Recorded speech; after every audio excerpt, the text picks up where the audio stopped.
Well, good afternoon. Good I'm Cal afternoon. Hackerman, as you know, the president of the Stretch Glass Society, Mm-hmm. and we're thrilled to have you here. Oh, I thought it would be interesting for stretch glass collectors to hear a little bit about how you got involved in collecting stretch glass.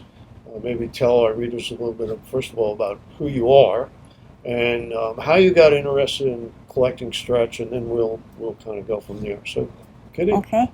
Well, Russell was digging bottles and looking for gold coins up in Virginia City. And he didn't find any gold coins, so he found a lot of bottles. And some of the bottles had iridescence on them from the soil. And when we were going together, he brought me a Tabasco sauce bottle that was all iridescence. But there was some white stuff inside. So I cleaned the bottle, and the iridescence went down the drain. Oh my goodness. But I never told him. And he wasn't allowed, that was the dark ages. He wasn't allowed in our dorm room Of course. at all. So then we got married, and we went to the flea market, out to Alameda Flea Market all the time. And he was buying car parts. And I figured if he can buy an old, dirty, stinky car part, I could buy a pretty bowl. So I bought a plain rolled edge Fenton bowl in Celeste blue, and we had a green apple tree that had the prettiest apples, but they were full of worms, so you couldn't eat them. So I piled those in the blue apple bowl and put it on the dining room table. And as he bought car parts, I bought stretch glass Wow.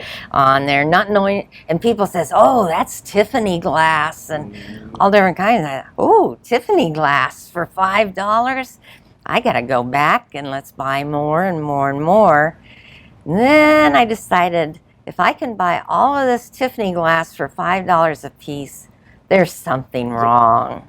So, and when did you get interested, Russell, in the glass side?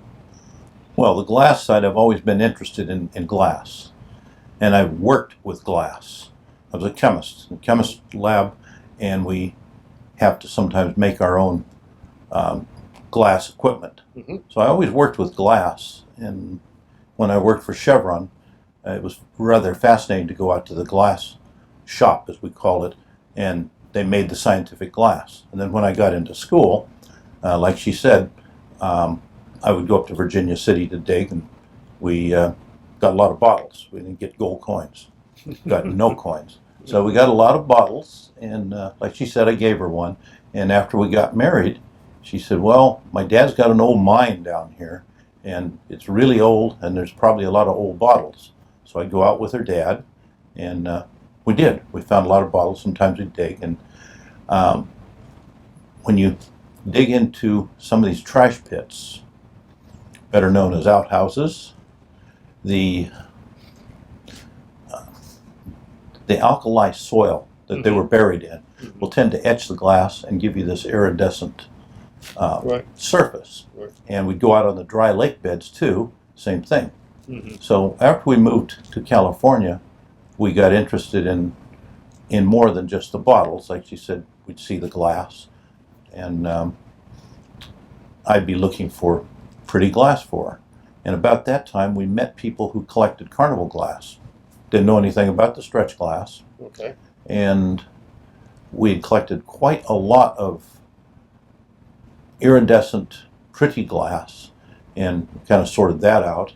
And we really liked the stretch glass, so we had a lot of pieces.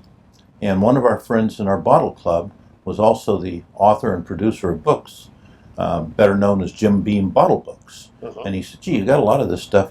Let's do a book on it." So we did a book and came out with it in '72. And we looked for more and more glass. We met some rather interesting carnival glass collectors. As it turns out, all the carnival glass collectors we knew also had a lot of stretch glass in their collections. And this was in the 1970s. This was actually in the Late 1960s, late 1960s. 60, 70. So, So the book came out in '72. But all during that period of time, between '66, we were married in '65, But between 66 and 72, that's a 6-year period, we found a lot of unusual glass, met a lot of friends, and started going to antique shows. And we would run across unusual colors, unusual patterns. And probably the most interesting antique show we went to, we went in this one booth.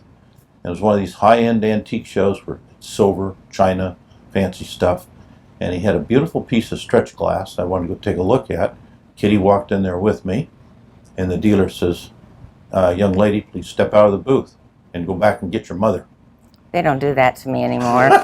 So And Yeah. so tell us, so what was it like looking for, buying stretch glass, what we now call stretch glass, in 1970, It was fun. 1975? it was fun.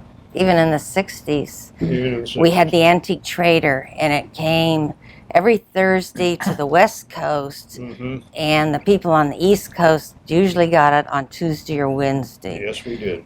I was You on would the East read Coast. that thing over word by word and call, and it was always gone, probably Yeah. to you. Yeah. But anyway, before in 1966, David and Joyce Middleton went down to Southern California, and they had a big carnival glass convention. I think it was the American Convention. Okay. And they met all these carnival glass people.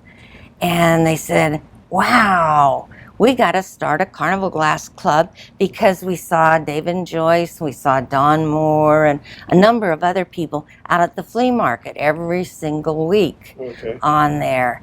And so they started this club, and we joined it, of course, at the second meeting. We missed the first meeting. And then every single month, Don Moore would usually have a get-together at his house. And when Hartung brought a book out, or Mhm. President had a book out, he would have us over, and he would show us what the pieces in the Carnival Glass book were. And actually, they had quite a few pieces of stretch glass Sure. in her books. And we couldn't afford the Carnival Glass, so we went into the stretch glass. So And- what were some of those pieces? Do you remember what were some of the pieces that were featured early on, or that you were able to find that Mainly, are special today? mainly bowls in a variety of colors. Okay. And the first Mhm. red piece we found, we didn't know if it was really red or not. Uh-huh. And one of the people that collected carnival glass looked at it, yeah, it's red, okay. And we used to find a lot of dolphin-handled vases, candy jars, and the like at the flea market. You'd find just as many of those as you would a regular candlestick, a regular bowl, a regular Mhm. plate. There was no discrimination that this was better than that. Let's go back to the red bowl, though. Yeah. None of us had seen any red bowls before, or Okay. red carnival glass. Right. Even Don Moore didn't have any. So it happened to be a U.S. glass compote with the blue engraving around on it. Oh, sure. It's not red, Yeah. it's painted. Right. And finally, Don Moore went to a convention, and he brought back a piece of red carnival glass, and we compared it. And Don says, let's look this thing over. And finally, one of us, somebody looked up the stem of the glass, and it was It clear. was clear. Yep. So that was our red piece. Wow. Well, this is probably a good place for us to take a break, and we'll come back later and pick this story up. It's fascinating to hear about what it was like in the early days, and the next time we chat, we'll talk about what it's like maybe a little bit later on and how things have changed. So And, thank and, you Sounds so good. much. and you've got Thank to you. realize that was in California, Yes, Yes. yes, West Coast. West Mhm. Coast. Thank Yeah. you very much. Thank you.